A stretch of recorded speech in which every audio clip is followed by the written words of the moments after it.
Hi, good morning. This is the Planning and Land Use Management Committee. For the longest time I said Planning, Land Use and Management Committee. That's wrong, right? Councilmember Weezer. I've been joined by Councilmember, I was going to say Ed Reyes. I'm sorry, that came out. I was going to flashback from this committee from a long time. Whoa. Mr. Englander, and I've been joined by the new council member from CD1, Gilbert Cedillo. Mr. Burnson. Hey, they were all on Plum too, right? They were. That's what elected officials do. They blame the previous person that was there. Item number 5, Director's Report. We will receive and file that item. Item number 2, I would love to do that on consent. No cards. We could read that into the record, please, so we could send that on consent. Councilman, item 2 is a report from the Planning Commission. It makes a geographical boundary adjustment to the Valley Village specific plan. If you concur, you could request the city attorney to prepare the ordinance as to form and legality. Yes, we will do that through item 2 and on consent. Item number 4, there's been a request from the local council office to continue that to September 9th. We will continue that to September 9th. And can you read that in the record, please? Sure, Councilman. Item 4 is an appeal by Nancy Bush from A&M Properties. And she's appealing the action of the City Planning Commission relative to a disapproval of the entire project, which proposes 704 residential units in CD 15. Okay. Thank you very much. So then that leaves us item 1 and 3. Yes, sir. We had cards on 4? We're continuing that item. Oh, we're continuing item 4. So there are, we're not speaking on that item today.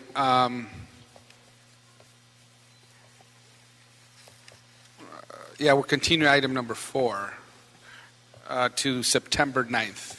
Okay? Thank you.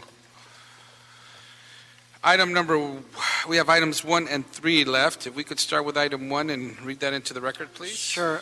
Councilman, item 1 is a report from the Planning Commission. It's a draft ordinance to establish the LAX Supplemental Use District.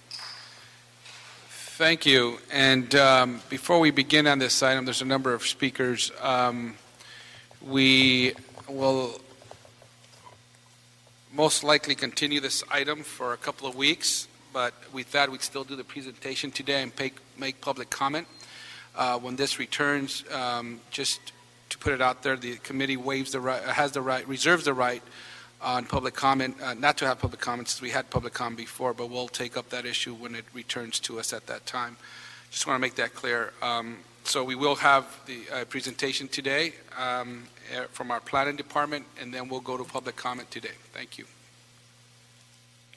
Thank you. Good afternoon, council members. My name is Nick Marasich. I'm city planner with the Department of City Planning, here with the proposed ordinance to establish a sign district at Los Angeles International Airport. I'm joined today by staff from Los Angeles World Airports, who in a moment will walk you through a short presentation with an overview of key components of the proposal. The Department of City Planning has been processing the request from LAWA to establish a signage supplemental use district at LAX, and an EIR was prepared for the project, an environmental impact report. With the inclusion of identified project design features and LAX master plan commitments, the EIR found that there would be no significant unavoidable impacts associated with the implementation of the project. Staff held a public hearing on July 16th of 2013, and the City Planning Commission recommended approval of the draft ordinance at their meeting on August 22nd, 2013. The CPC approved version of the draft ordinance is before you today and includes a few changes that were added by the Commission to reflect their desire to see robust design review, regulations, and standards for individual signs, and to strengthen public benefits associated with visual blight reduction in the surrounding area. And now I'll pass it off to Lisa Trifoletti from LAWA to provide you with an overview of the proposed sign district. Thank you. Thank you. Hello. Good afternoon, honorable council members. My name is Lisa Trifoletti. I'm the Director of Environmental and Land Use Planning for the Los Angeles World Airports. And as you know, the LAX is in the midst of a $4 billion modernization program. Improvements are moving forward in every terminal, and we are about to launch a new ground transportation program, which would include a people mover system, a new intermodal transportation facility, and CONRAC. We are updating aging infrastructure at LAX. We're providing new concessions, new retail, new duty-free, and enhancing public spaces.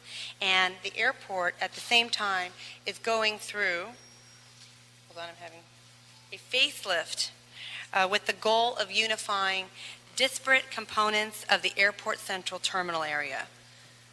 Through the artful integration of lighting, graphics, and architecture, LAWA is working to draw from key existing airport elements such as the 1960s architecture of the theme building and the 60-foot light pylons that define the airport's entry. At the centerpiece of our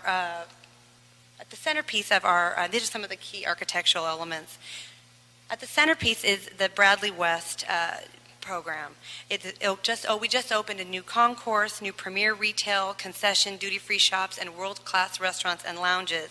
And inside the Tom Bradley International Terminal, we have a creative, well-designed media program. And it is that type of architecture that we would be bringing the sign district forward to complement.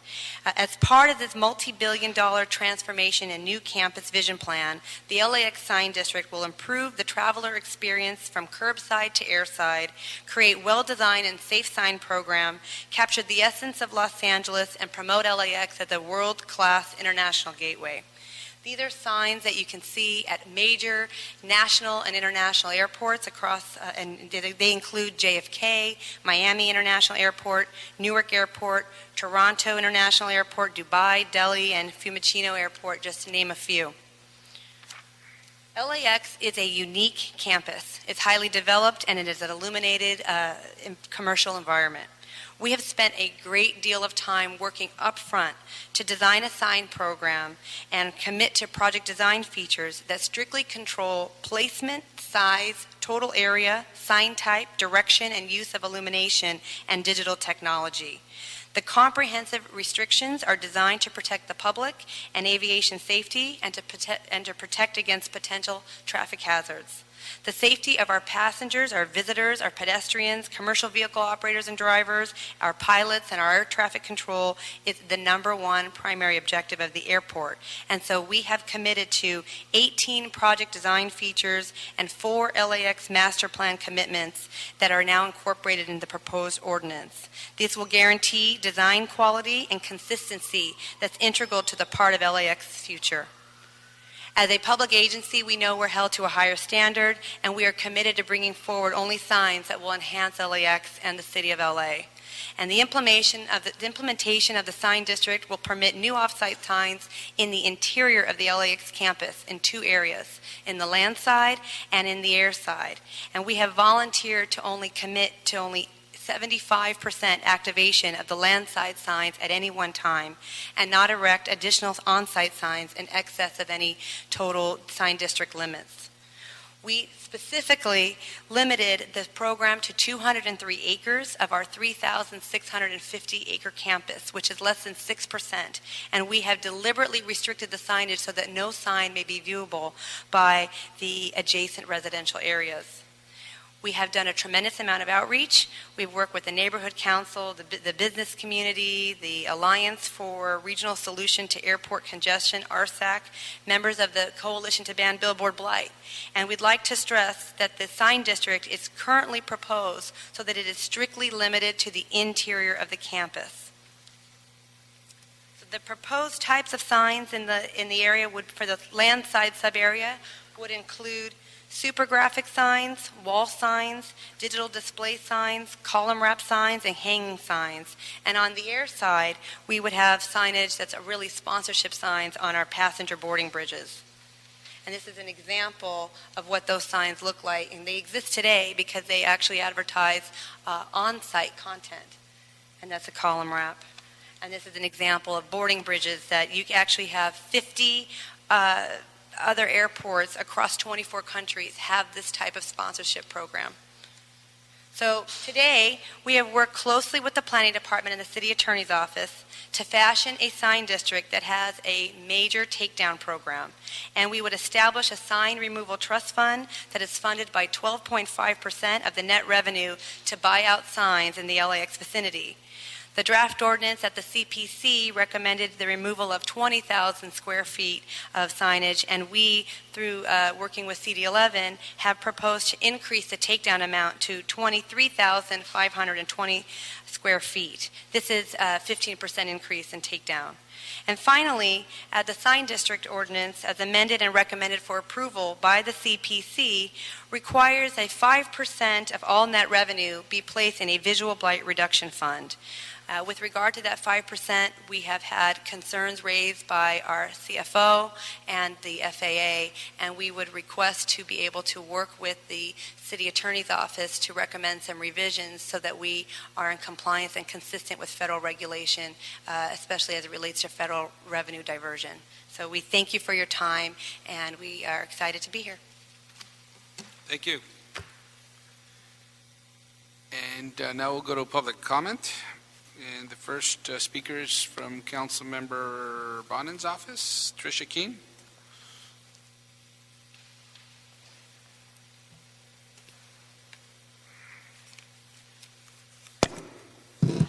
Good afternoon.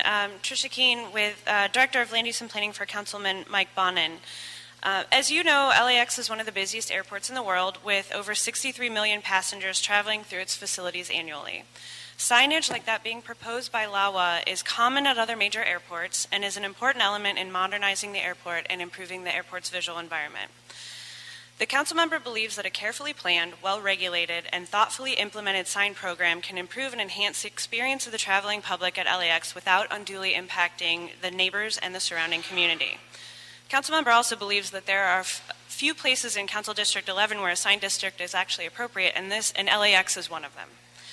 We know that LAWA has been working closely with the FAA in connection with the sign district, and we support the changes to the sign district ordinance that are necessary to address FAA's concerns. Also, as LAWA staff stated, we have requested additional takedown, which they have incorporated in their proposed revised sign program. We understand that a number of community members have expressed concern about outdoor alcohol advertising within the proposed LAX sign district area. We do share their concerns and would like to work with the city attorney to determine appropriate restrictions to address alcohol advertising issues.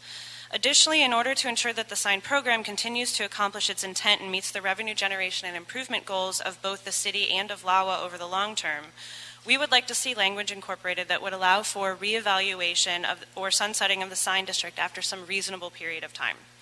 Therefore, we request that your committee instruct the city attorney to prepare a final version of the sign district ordinance be brought back to Plum for your consideration, and in so doing, we ask that you instruct the city attorney to work with the council office and LAWA to determine whether there are appropriate restrictions that can be placed on outdoor alcohol advertising within the area covered by the sign district, consistent with all applicable legal requirements, including the First Amendment, of course, to work with the council office to craft a provision that would enable the sunsetting or reevaluation as appropriate within a specified period of time, and to prepare language that would address the changes that are needed to the sign district ordinance in response to the FAA's concerns. Thank you. Thank you. Don Duckworth, and after Don is Rachel Horning. Yes, honorable members of the Plum Committee. I'm representing the Westchester Town Center Business Improvement District here today and want to communicate their strong support of this program. We think it's part of the multifaceted improvement and enhancement that LAWA is making. We look forward to some of the static billboards that are outward facing in the community to be taken down and to, as a part of this program, have more directional and wayfinding kind of signage erected. The airport staff has worked conscientiously with the community in Westchester, and we support their efforts and support the recommendation and urge your approval of this program. in a way, I guess I drew the short straw today. I was the only guy not on vacation. So I also brought with me a letter that was prepared by John Rulin, the president of the Westchester Streetscape Association, and their 90045 Streetscape Beautification Sign Thank you. group, and they support it as well. Great, thank Thank you. you. Rachel Horning, Laurie Hughes.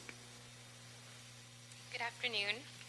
On behalf of the LAX Coastal Area Chamber of Commerce, which represents nearly 550 businesses in the areas of Westchester, Playa del Rey, Playa Vista, Marina del Rey, and areas surrounding LAX, I'm here today to express our support of the LAX Sign District. LAX is a vital economic hub for our region. As the 6th busiest airport in the world and the 3rd busiest in the United States, it's important that LAX operate as a state-of-the-art, world-class airport. We must be able to compete with other airports across the country and throughout the world to attract visitors and offer the amenities that will encourage domestic and international travel into LAX for business and leisure. The proposed LAX Sign District identifies the uniqueness of LAX as a regional economic engine, an international gateway to the Pacific Rim, and an important public amenity. The sign district would encourage creative, well-designed signs that positively contribute to LAX's visual environment and help maintain an image Thank you. of area. Thank you. Thank you. Laurie Hughes, and then Victor de la Cruz. Good afternoon. I'm Lori Hughes, Executive Director of Gateway 2LA Business Improvement District on Century Boulevard. The members of Gateway 2LA have long urged LAWA to improve the customer experience at LAX and have felt that much of this experience can be improved with state-of-the-art wayfinding signage. Not only will the new sign district allow for increased revenue, but it will also bring LAX more in line with other world-class airports that use signage to enhance the visitor experience. The businesses along the Century Corridor are anxious to see creative, well-designed signage at the airport because it creates a positive experience for the travelers who are also their guests. We also expect that a byproduct of this sign district will be an effort on the part of the airport to improve wayfinding signage both inside and outside of the airport and to address the old static billboards in the area that we would love to see removed. On behalf of Gateway to LA, I encourage you to support this proposal. Thank you. Thank you. Victor de la Cruz, Dennis Hathaway. Good afternoon, council members. Victor de la Cruz with Manat, Phelps & Phillips. I'm here on behalf of Regency Outdoor Advertising. My client, Regency, is the only sign company that has billboards within the proposed LAX sign district boundaries, and we have very significant concerns about the proposed sign district. Unfortunately, although we are an obviously interested stakeholder, we were never consulted on the proposed sign district. Be that as it may, the sign district cannot legally be passed. I submitted a detailed letter to you today, but briefly, the code currently states that sign districts can only include properties in the C or M zones. LAX is zoned LAX. It is not zoned C or M. That is why the pending citywide sign ordinance includes a special provision that would allow a sign district at LAX because the current code language would not allow it. Putting aside the legalities, there are strong policy reasons why you should not move forward at this time. The proposed citywide sign ordinance has very carefully thought out language about sign districts on issues such as public benefits and takedown credits, and that should be passed before LAX gets a sign district. Please do not put the cart before the horse by allowing this sign district to move forward at this time. Thank you. Thank you. Dennis Hathaway, Dr. Jerry Bernard. Good afternoon. I'm Dennis Hathaway, President of the Coalition to Ban Billboard Blight. I want to commend the staff members who worked on this. As Lisa said, they did a lot of outreach. They did outreach to us. I think they really listened to our concerns. We talked about the importance of reducing blight in surrounding communities, taking this opportunity. I still think, just from a philosophical viewpoint, that turning a public facility into a showcase for commercial advertising, for fast food, cars, various products and services is not a good thing. But in specific, I urge that this sign district not be approved without looking more closely at the digital signs. These are digital signs on the face of the parking structures that are going to be changing messages every 8 seconds. They're meant to be distracting. They're designed to be distracting. They're not effective if they aren't distracting. And in that kind of mix of traffic, of buses, of taxis, pedestrians. This is a very serious problem that I think should be studied further. Thank you. Oh, I don't know. Thank you. Dr. Jerry Grenard and Ruben Rodriguez. I don't know. Good afternoon. My name is Jerry Grenard. I'm a retired research professor from Claremont Graduate University and USC. I'd like to speak in favor of the restrictions on alcohol advertising on the billboards that are being proposed. The research is clear that advertising influences underage drinking, and I'd like to submit a report that was published based on research we did at USC among 3,000 youth in Los Angeles County. Thank you. Thank you. Ruben Rodriguez, Jorge Castillo. Good afternoon.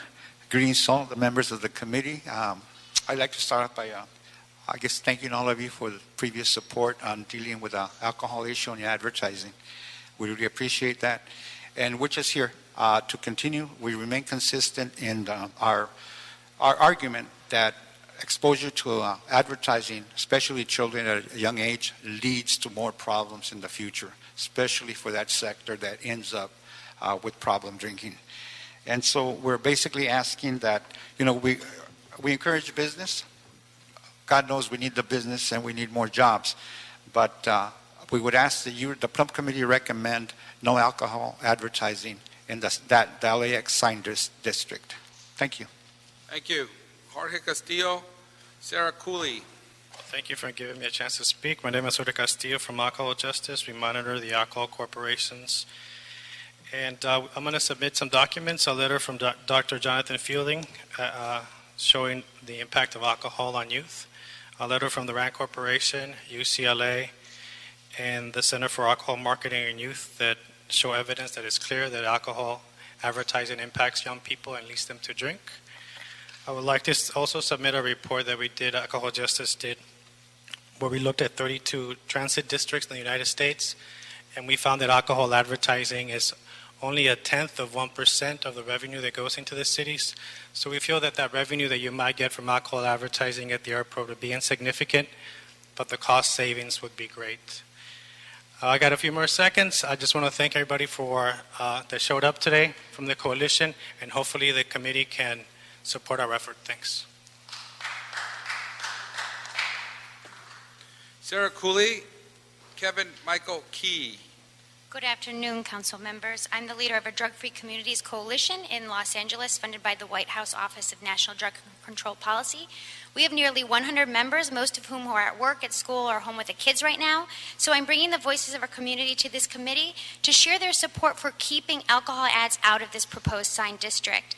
As you know, it's not just residents of the city of Los Angeles, but the entire county, state, and world that will be coming through, and many of these people are young people. I will also submit this 70-person stack. As you can see, children, youth, adults, pastors, nurses have all shared with you their words and concerns about alcohol ads and youth and making sure that they stay, again, out of this proposed sign district. So thank you very much for keeping your minds on protecting the health and well-being of our youth and families. Thank you. Kevin Michael Key and Sarah Blanche. Good afternoon, Chairman Weezar, Mr. Engler, and the one and only Mr. Gilbert Cedillo. On behalf of the United Coalition East Prevention Project, we do alcohol and other drug prevention work in Skid Row. We're members of the coalition to ban alcohol ads. The commissioner or city person who did the PowerPoint talked about public agencies being held to a higher standard. The full council voted 14-0 to ban alcohol ads on public property. We're asking you to include the LA sign district because that would be consistent application of that doctrine. It would also signal to the world that LA places the highest premium on the health and well-being of our children. So again, we ask that you remain consistent and not allow alcohol ads in the sign district. Thank you very much. Thank you. And our last speaker, Sarah Blanche. Good afternoon. My name is Sarah Blanche, and I'm here representing the Institute for Public Strategies. Our agency has over 20 years of experience working with communities to increase public health and safety by reducing alcohol-related problems.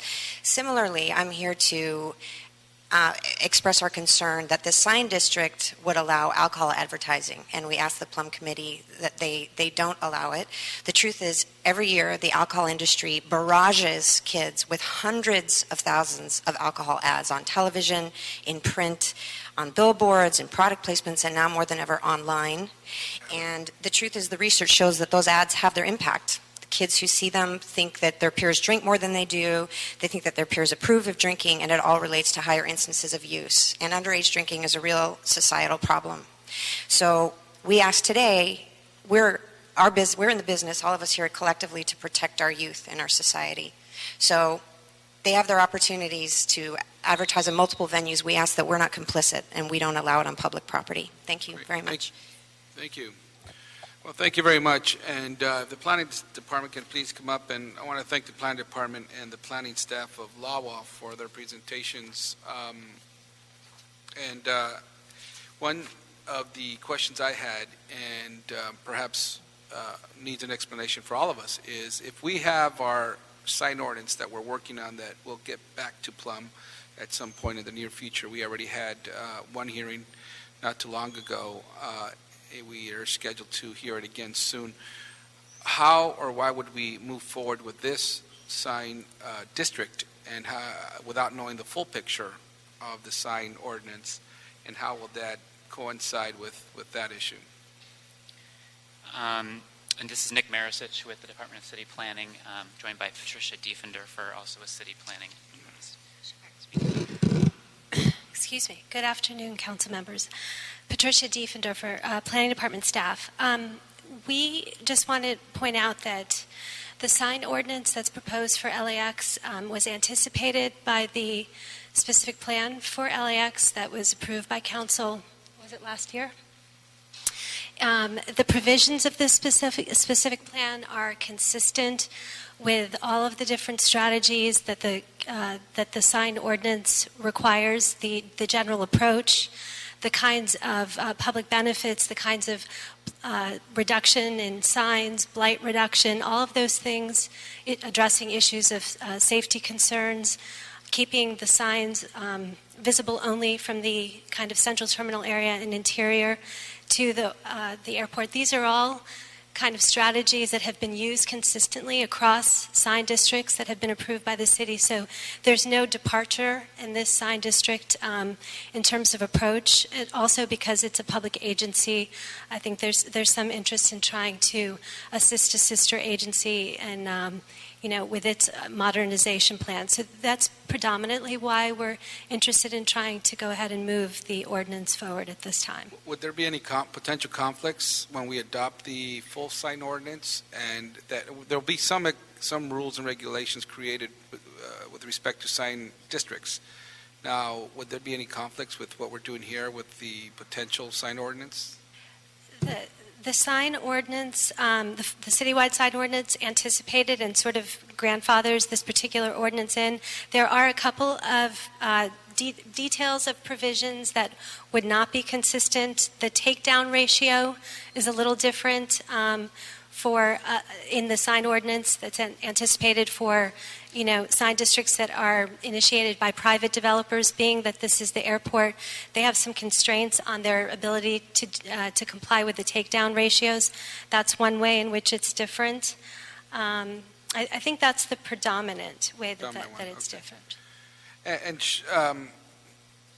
But we're saying there are special considerations given to this area because it's in a public area, it's in the airport, and so we should move forward with this. The explanation I'm hearing is that we should move forward with this anyway because we're going to do that irrespective of the sign ordinance and what it says. Is that?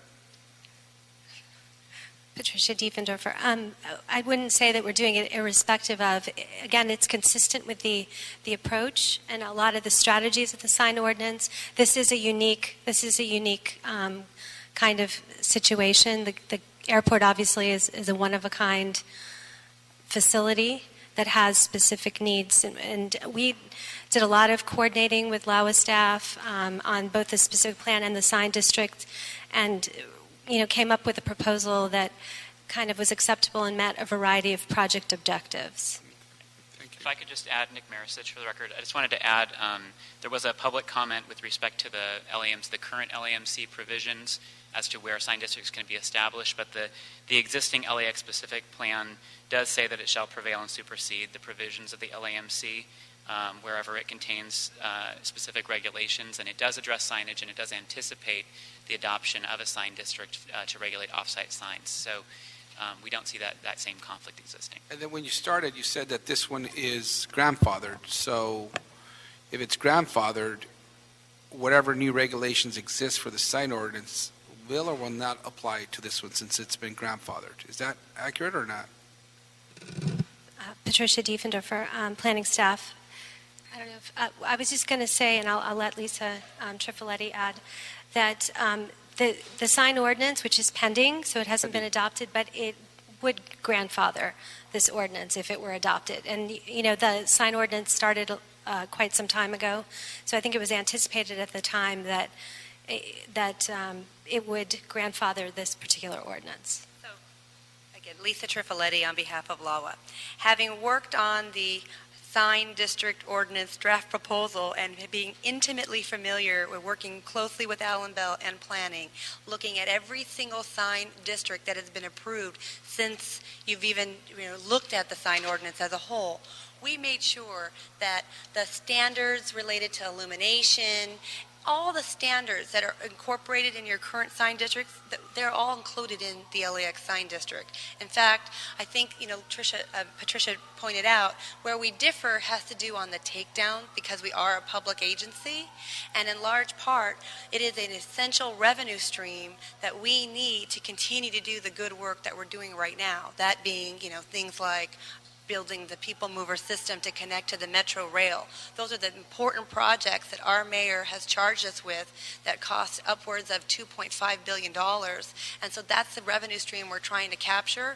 But in all intents and purposes, even working with Dennis Hathaway, Coalition to Ban Billboard Blight, we really look through every single standard related to sign placement, the way we do controlled refresh, illumination, every single thing like that to make sure that we're in keeping with the spirit and intent of your proposed sign ordinance. Okay, great. Thank you. And to our city attorney, there were some comments made from the public speakers that about the potential for outdoor alcohol advertisement. Yes. What is the city's position? I mean, this is considering First Amendment issues. Can we ban certain types of advertisement? Well, Councilman, we're looking into that. That's a rather complex issue, so we need to have additional time to research that. If it's First Amendment, we don't want to make a misstep on it, so that's why we're asking for more time. Okay, great. Thank you. Well, thank you very much. And any other questions or comments? Mr. Cedillo?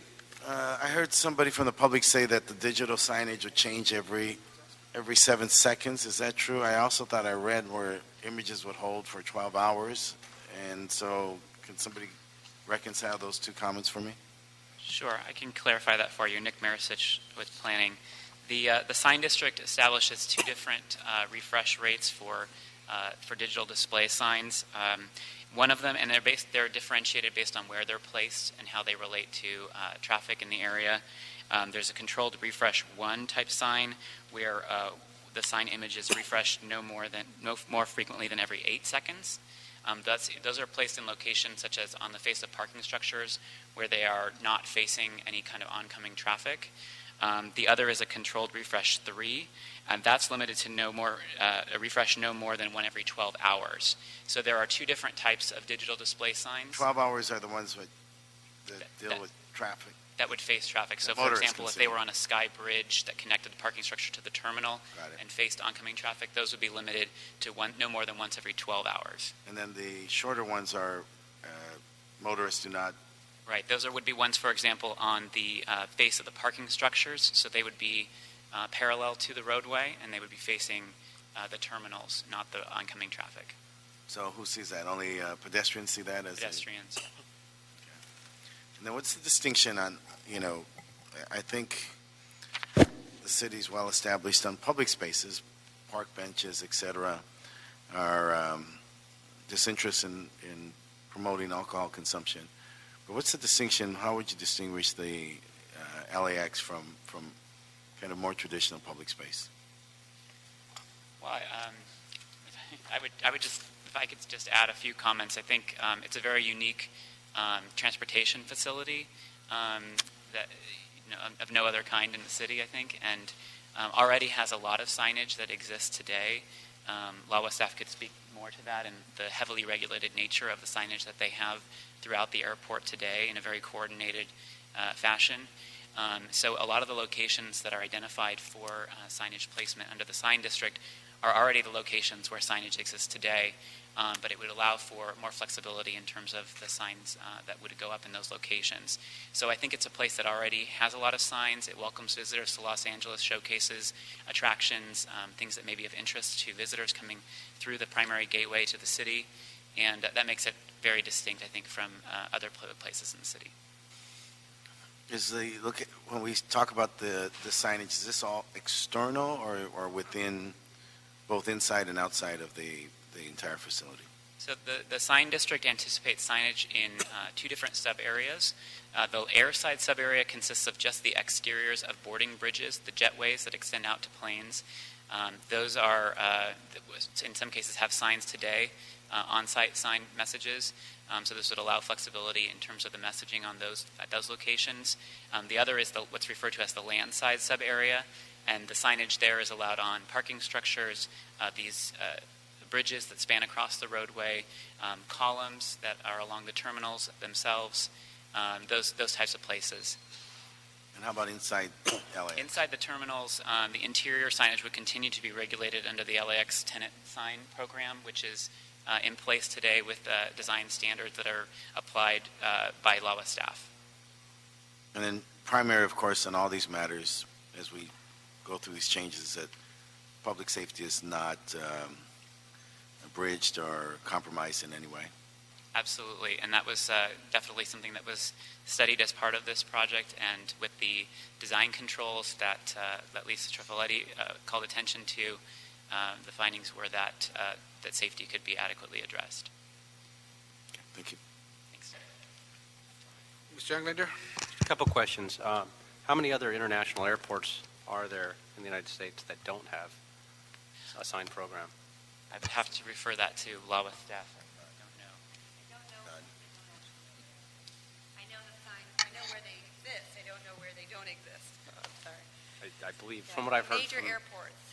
from staff, from LAWA staff, that we're the only international airport that doesn't have a program, is my understanding. That's right. And how many years has this been contemplated or debated between the commission and? This sign district actually was contemplated in 2004 as part of the approval of the master plan, and it was approved as part of it contemplated in the LAX specific plan in 2004. It just took a while for us to actually get there. 2 years ago, we started a sign district application. We went through a full environmental review. We studied traffic, hazards, and safety. We worked with air traffic control to make sure we don't have any, and we've been going through this process for quite a while, now having worked lately with FAA. Okay, so 2004, I recall it back in the 90s. And there were actually 2 RFPs that were put out for signage at the airport that were both pulled back in the 90s as well. Yeah. So I guess it's been vetted a little bit. Yes. That's what you're trying to say. Okay. And I'm assuming that any revenue generation would then stay at the airport as well under FAA rule. Per FAA rules, revenue generation has to stay at the airport, except for the fact that we were able to negotiate with the FAA that $3.75 million over the course of 5 years could be dedicated toward street improvements, streetscape improvements in the gateway areas on Sepulveda Boulevard coming off of the Howard Hughes Parkway, on Century, and on Lincoln. So we're able to actually put some of that, even though we don't have any aesthetic impact in the area, and the signs are limited to the interior, we are able finally to be able to help address the blight in the area coming into the airport. Right. And then is that runs out, you said, after 5 years? That would run after 5 years. That's a yeah. one-time It's a one-time, sort of payment. yeah, and that is in large part because the other sign districts that have been approved to date do not have a revenue fund that's ongoing. So that's what we had to work out with FAA. Excellent. Good work. Yep. Thank you. Now, did I hear talk about conflicts in the specific plan and the code? Could you elaborate? Well, this sign district, again, is grandfathered. However, having been a council staff person working with the planning department, we looked at all of the standards related to lighting or sign placement or the concerns about traffic safety and how often, there'd be motion. And so all of those issues are now incorporated into our sign district. We have 18 project design features and controls. And let me tell you a little bit about how the airport works. There's nothing that gets put up without going through a very robust bureaucratic technical review.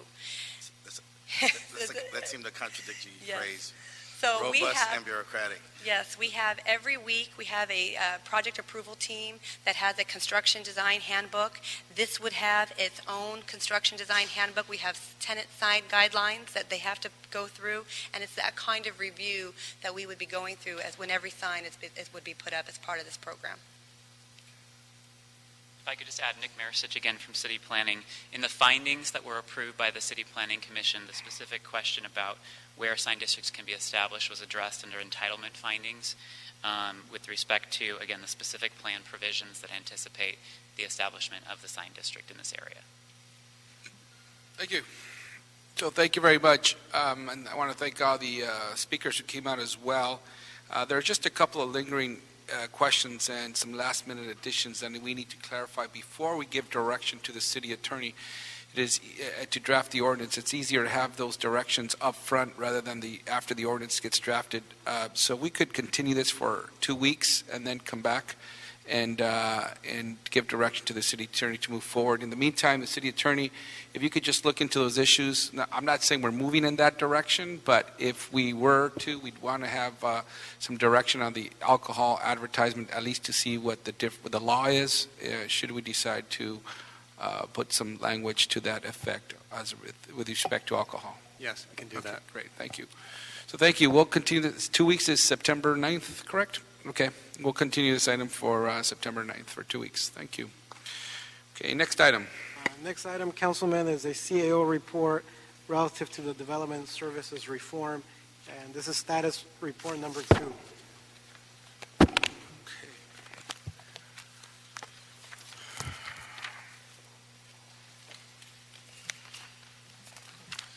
Good afternoon, Jason Kleen, Office of the City Administrative Officer. Before you today is the second status report related to the Development Services Reform implementation. This report reflects some of the actions taken by the city since April 2nd, 2014.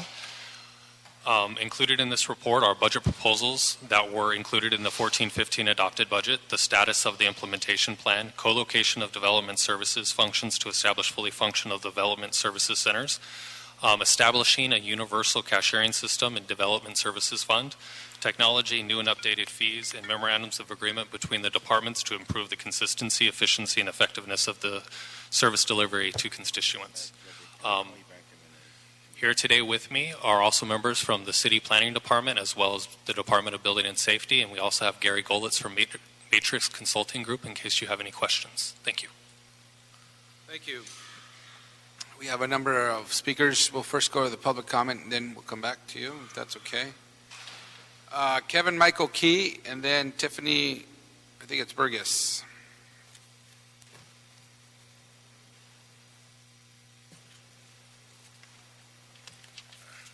Good afternoon again, gentlemen.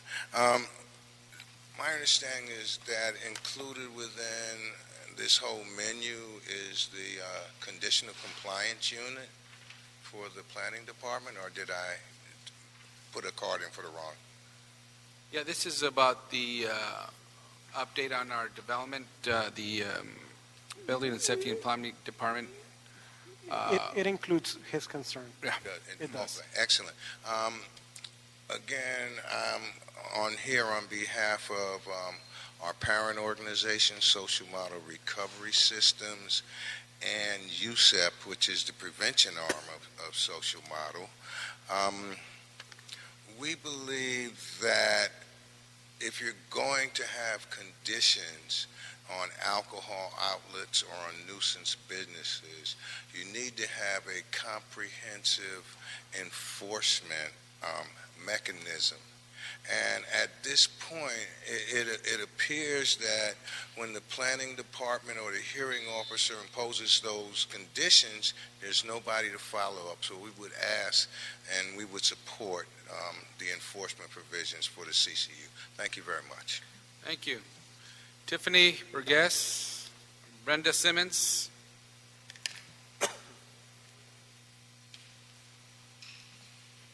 Hello. I thought I was speaking on the conditional compliance unit. Is that correct? CCU? It's part of the report. Okay. My name is Tiffany Burgess, and I'm here representing the Westside Impact Coalition. We're a community group working to reduce alcohol harms in Venice.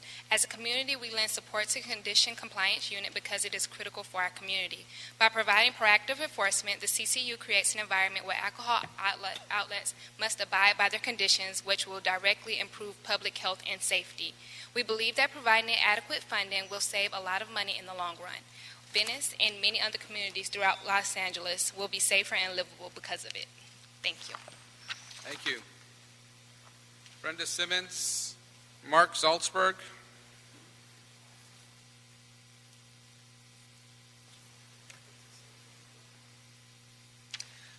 Good afternoon, council members. My name's Brenda Simmons. I'm with the Institute for Public Strategies, and we work on the west side of LA and specialize in reducing alcohol-related problems in communities. We're very pleased that a conditional compliance unit is being established. Given the lack of proactive compliance that's been the norm, there is a culture of non-compliance by alcohol licensees in the city of LA. And as you know, this causes all kinds of problems in communities and costs the city money. We hope you will champion for adequate funding for the CCU. It will shift things to a culture of compliance, preventing community problems before they occur. And we believe this investment will save the city money in the long run. Thank you. Thank you. Mark Salzberg, Jay Handel. Hi, I'm Mark Salzberg. I'm Vice President of the Venice Neighborhood Council. I'm here today representing myself. One of the things that happens at neighborhood councils pretty regularly is we get an approval of a project that says only if the following conditions are adopted by city planning. We pass those all the time. Unfortunately, city planning doesn't always have the enforcement or the inspection ability to make sure that those conditions are actually complied with. This is unfair to the stakeholders who watch us, make sure that we do everything right, that the project that we've approved is what they also would like to see. When those conditions don't get complied with, then of course you guys hear about it, we hear about it, everybody hears about it. So that's why I'm here to testify today. Sometimes nobody hears about it, but just the operation. So that's why we have someone out there to go figure out what's going on. Thank you. Okay. Jay Handel. Good afternoon. My name is Jay Handel. I'm here today as the chair of the Budget Advocates Citywide, as well as chair of the West LA Neighborhood Council. I just want to say that the Budget Advocates have been fighting for over a year and have spoken to Councilman Bonin on a number of occasions about getting a fee structure that would boost up in a cost revenue that would allow us to get more people out on the streets to do the kind of work we need to do. So we're really glad to see this report. As a neighborhood council chair, I can tell you, I hear alcohol, alcohol, alcohol. I have a charter school in my district that in its first year, we have verified photo violations, 167 CUP violations. Today I was out there for 15 minutes and had 7 violations. Getting people to come out is very difficult because you don't have staff. This is an issue that's been going on since 2008, since the Great New Depression. So I would urge you all to send to the city attorney for ordinance and pass this through and get whatever it is they need to get done in building and safety and planning to enforce, beef up, and put this city back in the position it belongs in a compliant situation with a level playing field for all. Thank you. Thank you. Thank you very much. And planning staff, we have a couple of questions, or CAO, whoever would like to come up. And on the, several of the recommended actions in the report requests increases in the surcharges on development and review applications. Cumulative, these charges reach almost 20% of the cost of the application. Now, can you explain when these increases to the surcharges will expire?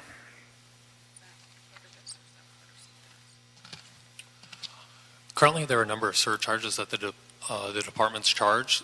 Some are related to systems development surcharges, which aren't anticipated to go away. Others would be related to Build LA, where there's a 2% surcharge for the construction services center. There was discussion about increasing that surcharge to 3% to fund Build LA, which would be a one-time cost, and then reducing the surcharge back down to 2%. But that recommendation, I do not believe, is before you today. That will be before you sometime in September or October when the departments come back with a proposal to award a contract. Okay. And what's the timeline to draft and adopt the requested ordinances? I understand we need to have these complete by January 1st. Correct. Are we on target for that? Yes, we are, sir. We're currently working with the city attorney's office. Once council has taken action on the recommended fee amounts, we believe that they will turn around an ordinance within 30 days. Oh, great. Thank you. And is the consultant is here, all right, the matrix. I have a couple of questions for you as this moves forward. And again, I want to thank you for your work on this. We've had a number of discussions on this already, and it's great to continue to hear your views on this as we move forward. And on co-location, what progress is being made in fully co-locating development services at the Metro Construction Services Center and at the West Los Angeles Construction Services Center? DOT has graciously agreed to move their staff from their Manchester office to the Sawtelle office in West LA. So with the exception of DCP, we will have a fully functioning office at Sawtelle, in essence a one-stop shop. And we have a meeting tomorrow, the mayor's office, as well as all the related departments, to talk about filling in that last piece of getting DCP out to West LA. As it regards Metro, DOT has agreed to start the discussions, basically, and agreed that at least some of their staff need to move from their downtown office into the Metro Construction Services Center to provide a full construction services center. And we are meeting with, again, that meeting tomorrow is to discuss trying to close the loop and get the remaining elements into Metro so that we have a full one-stop shop. Fire has agreed to staff the West LA office with appropriate funding so that, again, that would be a fully functioning one-stop shop once we get DCP there. And Fire has also agreed to put staff out at the Van Nuys Construction Services Center with appropriate funding so that is also a fully functioning construction services center. So I think we are making some significant progress, particularly at West LA. Great, thank you. And this whole discussion started with respect to finding ways to streamline these development processes. Correct. And so, in your view, as you started to look at the city of LA, where we started, where we are now, and how we're moving forward. What's your opinion as to how we are progressing on the entitlement process, which is the Department of Planning, the ministerial process, which is the Department of Building and Safety, and I think the Bureau of Engineering has the kind of public works improvements areas and how we support those with respect to developments. So how do you see us progressing in those three areas? We've moved into the ministerial process sort of initially, primarily because we had a very willing client in DBS to streamline the process and also in Fire to streamline the process. So we've done a couple things of moving plan check authority out of Fire for low risk issues into DBS, so DBS no longer routes it to fire, they're plan checking it themselves, and that'll impact about 1,000 projects a year for both plan check and inspection. And that's mostly going to be for A, occupancies and interior alterations with changes that have no impact on fire life safety. They're also moving on solar voltaic, so that solar voltaic will no longer, for 1 and 2 unit homes, will no longer be referred to fire for plan check. It'll all be done out of DBS, and as a matter of fact, they'll be moving that online, so it'll be done online for roughly about 95% of the solar voltaic permits. And just as a heads up, basically, DBS is already issuing 22% of their building permits online already. So they're doing a pretty good job on that. Fire, BOE and DBS have already begun to work towards centralized cashiering so that people don't have to go from fire, for example, at Metro, up to the DBS cashier, pay it, and then go back down to fire to show that the fact that they've got a receipt. Basically, they're going to change their technology and their software, as well as consolidate all the cashiering with DBS to eliminate duplication both in BOE and in fire. And lastly, we are working with BOE in terms of a staffing study to really figure out whether there are staffing issues, and if so, to make sure those get resolved so that we can start working on some of the B permit issues. We have a meeting next week between BOE and DBS to eliminate the duplication and redundancy on shoring plan checks so that DBS would do it for both parties.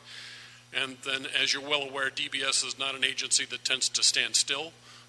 They are already working on the parallel design permitting process to try to streamline both the entitlement process as well as the ministerial process and the public works improvement process to really try to compress that time. And then the other thing is that a sign of a healthy organization from my perspective is there's a gentleman named Sia Porsabahian out at the Van Nuys Construction Services Center who works for DBS, who basically on his own has already started streamlining a lot of the construction customer encounters out there so that they don't have to stand in one line, go to another line, basically, that they've got a streamlined process to reduce waiting time for that. And that's basically, I would say, it for the permitting, streamlining the permitting processes. We're making progress in DBS, in fire. We will be making progress in BOE. We need to start working with DCP to start addressing some of their issues and challenges. Thank you. My last question is, we had a number of people come today who mentioned that the enforcement of the CUP, conditional use CUP, not the permits, but the enforcing the CUP conditions, but they're conditional use, so it's redundant. Anyway, so there's been problem enforcing those. How do you think we are doing in your review of all this, and are we improving that or not? There's been a lot of discussion about enhancing the budget for a unit. What's your view on where we are as a city for that? One, the fees need to be there to support the enhanced enforcement. And basically, the folks that are causing the need for those inspections to occur and that enforcement occur in the field should pay those associated fees. And I think that's something that is before you, will be before you shortly for your consideration. Secondly, we are on version 5 of an MOA between DBS and DCP to clarify roles and responsibilities in the enforcement process in terms of what the condition compliance unit will do in DCP and what the code enforcement Bureau will do in DBS. Suffice it to say that both recognize we need to do more. Both DBS and DCP heard that out of neighborhood councils when we met with them during the study process, and we both are ready to do more.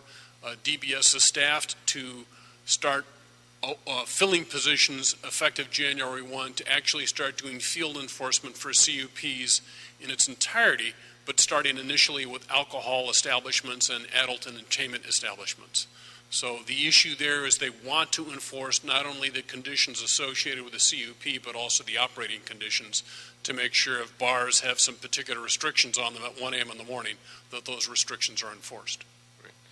Thank you. Thank you for continuing to be involved in this, and we appreciate your work on this. It's helped us Thank you for the opportunity. This far, and we welcome your continued involvement. Any questions or comments from the departments or our consultant, Ms. Janglander? Just one comment as it related to the fees and upping the 1%.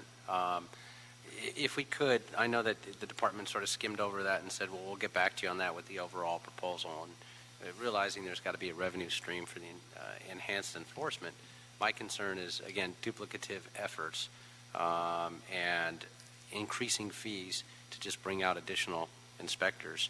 And so I'm still looking for the possibility of,